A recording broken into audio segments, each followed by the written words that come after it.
in pursuit of transferring technical knowledge and just to gear up for the new engineering entrant, myself Pranav is here to deliver today's presentation, Power Transformer Part 60. As the topic is of the continuation, so for your convenience, the link of the previous one is given under the description box.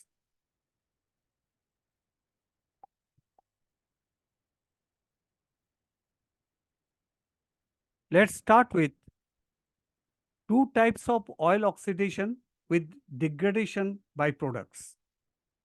Number one, soluble products, that is dissolved products, and insoluble or suspended products. Soluble or dissolved products, which include peroxide, alcohol, aldehydes, ketones, organic acid, acid anhydride, organic peroxide, ester, etc. Insoluble products, which include asphalic sludge, soap, carbon, metals, cellulose fibers, dust, etc. Points to be noted. Most contributing element of an aging product of oil oxidation process is the carbonic acid, which thus to interact with water, causing ions to dissociate, and that would lead to enhance the oil conductivity considerably. Free electrons that are to be injected in the insulating fluid and the process of ion dissociation would thereby have been further accelerated by the electric field.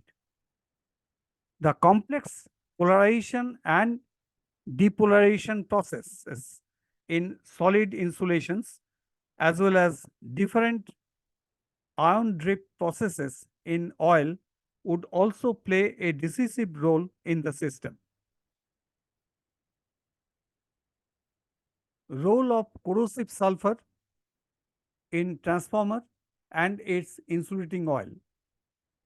From the statistics, it has been exhibited that such problem of sulfur corrosion reaction can have to affect simultaneously in the copper winding, insulating oil, insulating paper, causing a total insulation failure.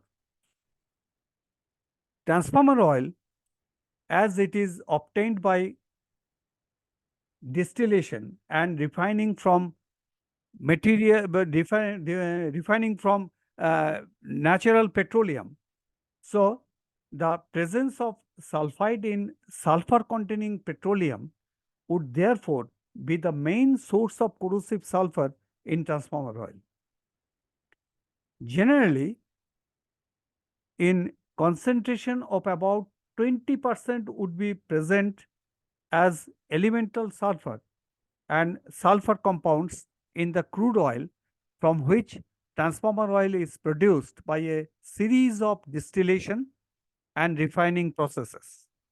In case of normal insulating oil, the total sulfur content is found to be around 0.001 to 0.5%, which may have to appear in elemental form of sulfur, inorganic sulfur compounds and organic sulfur compounds with some molecular structures of hydrocarbons.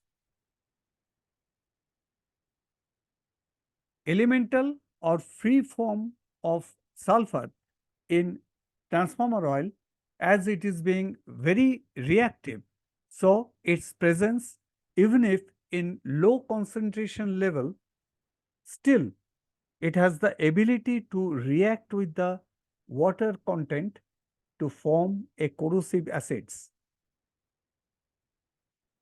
Though the corrosive sulfur usually constitutes only a small part of the total amount of sulfur present in the oil, but The corrosive sulfur, once starts to react with moisture, would become aggressive to metal components made of steel, copper, or silver. The dissipation factor of metals and their composite compound would be function of electrical conductivity, and that has to depend on the number of charge carrier mobility.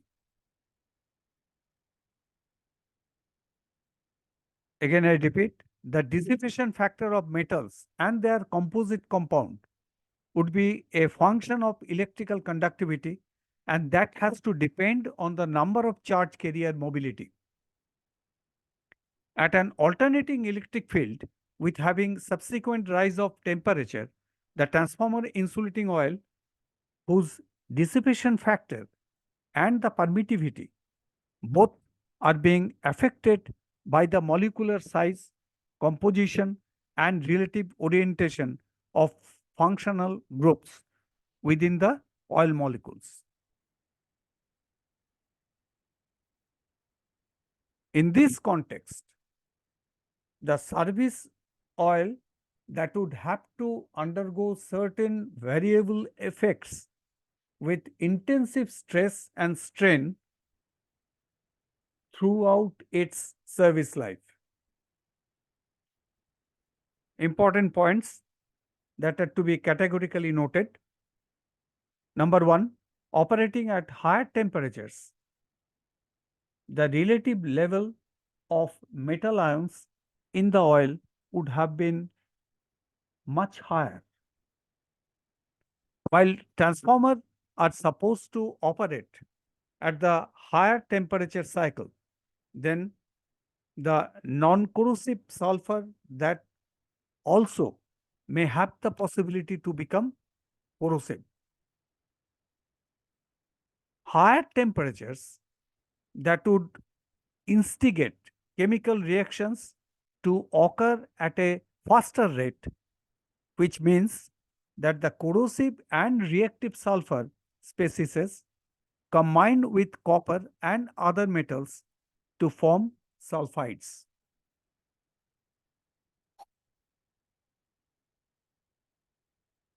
At the higher operating temperature, there may have a faster rate of interaction of oxygen with insulating fluid in transformer, which is mainly of the origin of mineral-based oil, and that may have to accelerate the rate of formation of acids in the oil. When the oil starts to degrade, there would have to form hydrophilic acids such as carboxylic acids and other functional groups such as aldehydes and ketones. Carboxylic acids have a greater number of dipoles, which may have the stronger dipoles than that of the organic compound in the mineral oil used as insulating fluid. Again, I repeat, carboxylic acids have a greater number of dipoles, which may have the stronger dipoles than that of the organic compound in the mineral oil used as insulating fluid. Therefore, carboxylic acids are highly polarized element as compared to mineral oil insulating fluid, and due to have the increased nonpolar interactions between the molecules of these two organic elements, the acids would not be much soluble in oil. Most important.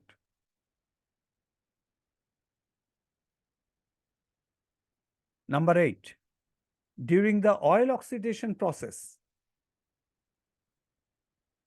there would have been produced several types of acids of varying molecular weight. It is important to note that the higher molecular weight acids are of the hydrophobic in nature. So, these type of acids would have a lower affinity towards the cellulosic components than lower molecular weight acids. Carboxylic acids are of much weaker than the most important mineral acids such as sulfuric acid, H2SO4, nitric acid, HNO3, and hydrochloric acid, HCl. Normally, sulfuric acid, H2SO4, nitric acid, and hydrochloric acid are of strong acids and to be completely ionized in water, while carboxylic acids are of weak acids that only partially ionize in water. Number 12. However, carboxylic acids would have an affinity with cellulose paper insulations and water content due to their ability to bond with the hydroxyl group. Again, I repeat, however, carboxylic acids would have an affinity with cellulosic paper insulation and water content due to their ability to bond with the hydroxyl group, OH group. Low molecular weight carboxylic acids would have greater influence on the degradation rate of cellulosic paper by acid hydrolysis. Number 14. As the high molecular weight acids that are also to be formed by oil oxidation process will have a lower affinity of cellulosic paper. So, these acids are not to be absorbed by the paper insulations but remained within the oil. Through analysis, it has been technically established that the acids, while remain dissolved in oil, may not be much aggressive so far in affecting the cellulosic paper. But as the operating temperature of the transformer goes higher,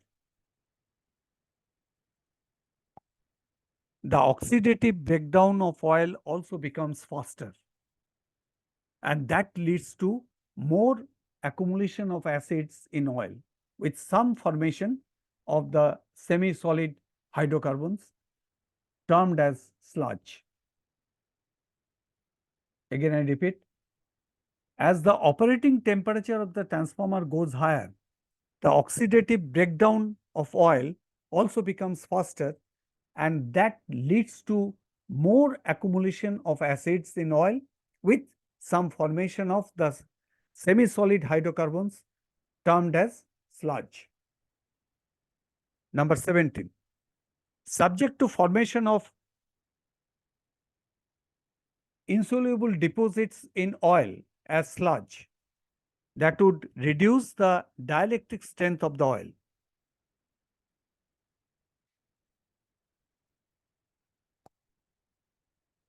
Number 18.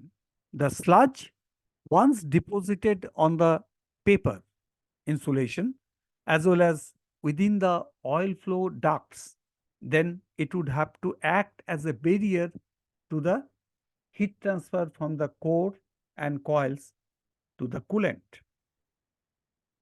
As the heat dissipation process gets smeared with sludge, then the total transformer insulation system gets heated and consequently gets damaged, particularly between the turns of the transformer windings.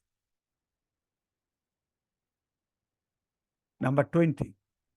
In the primary stage of oxidation, the transformer oil is generally easy to generate low molecular organic acids such as formic acid, acetic acid, etc., which would have the better water solubility.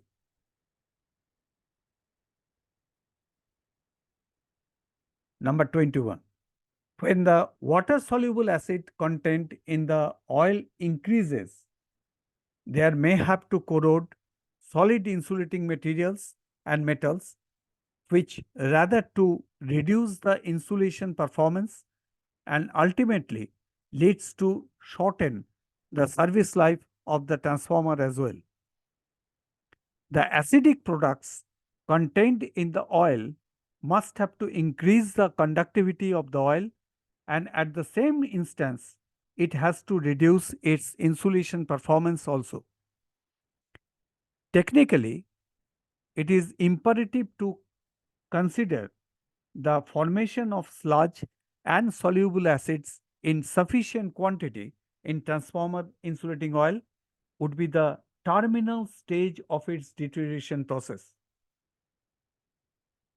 Again, I repeat, technically, it is important to consider the formation of sludge and soluble acids in sufficient quantity in transformer insulating oil would be the terminal stage of its deterioration process. Assessing acidity in transformer oil.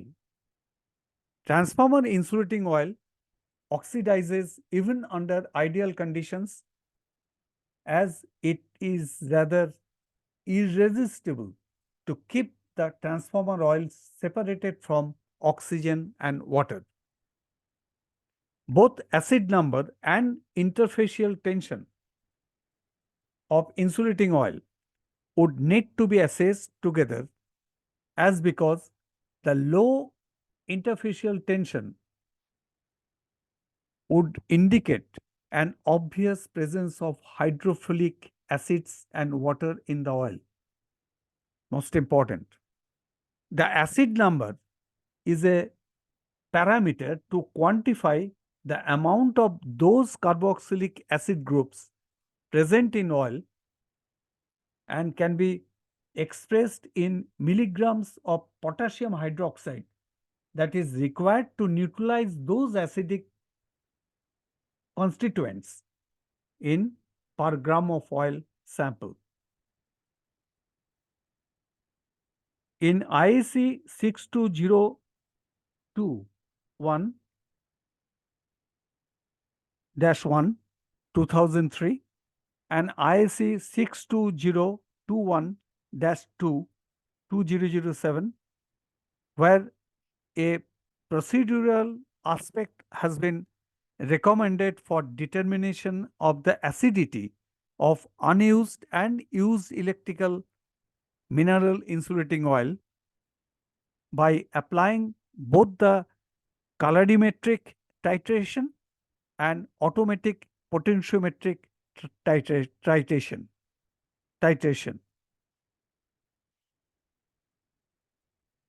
The quality decay process of insulating oil under service conditions that somehow would have been predicted through the distinctive relationship between its interfacial tension and total acid number, that is tan value.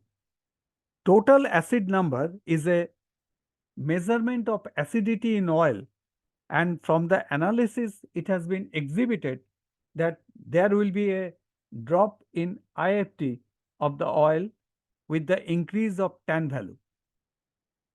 Interfacial tension that allows to evaluate the amounts of dissolved polar contaminants and oxidation byproducts in electrical insulating fluids like mineral oil.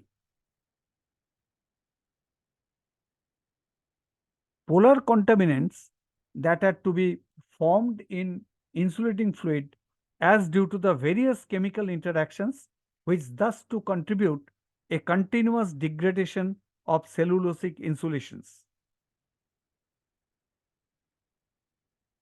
Analysis of insulation performance of the oil by using interfacial tension can be performed according to the standard ASTM D971-12. Required instrument would be of a scientific Dunois precision and interfacial tensiometer, which comprises with a plain ring of platinum and iridium alloy. The test will actually to find out the force in dynes per centimeter as required to rupture the platinum ring at the interface between the oil and the distilled water. 1 dyne per centimeter equals to 0.001 Newton per meter. Usually, for new insulating oil, which supposed to indicate absence of undesirable polar contaminants, would have the higher IFT value, that is between 40 to 50 dynes per centimeter. As the oil starts contaminated by sludge, which would have to begin at around 22 dynes per centimeter, so oil is thus to be recommended to be retrieved at the IFT value below 25 dynes per centimeter.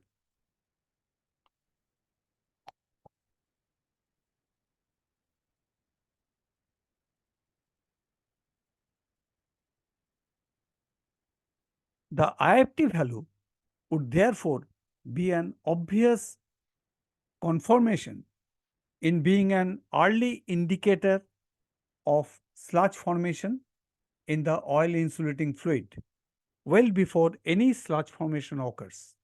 Most important. The IFT test would therefore be an obvious confirmation in being an early indicator of sludge formation in the oil insulating fluid well before any sludge formation occurs. A high acidity or acid number will typically lead to a low interfacial tension of the subject insulating oil. The oxidation decay process within the oil cannot be accurately monitored only by measuring the IFT and tan value. It is because the oxidation once started would have been slowly but continuously affected with the simultaneous occurrence of degradation of cellulosic paper and insulating oil. Various causes other than oxidation decay there would have to expedite the degradation process, which include partial discharge, heating, moisture, etc. The aging criteria that would have to undergo a slow but steady decay process, which thus rather to be attributed not only by the decomposition of hydrocarbon molecules as due to either thermal or electrical stresses, but also because of the chemical aggressiveness of dissolved oxygen as well. The chemical products as produced would have to determine the acidity content in transformer oil. To address all the issues, a new test method has been adopted as per recommendation of ASTM D6802 2002, which is to be entitled as Test Method for Determination of the Relative Content of Dissolved Decay Products in Mineral Insulating Oils by Spectrophotometry.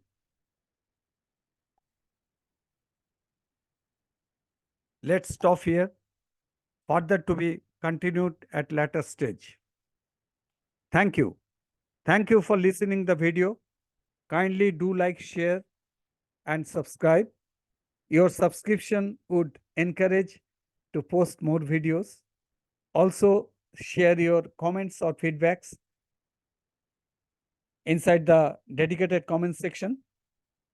If you have any suggestions or specific topic you want, then let me know in the comment section, please. Thank you. Thank you for patient hearing.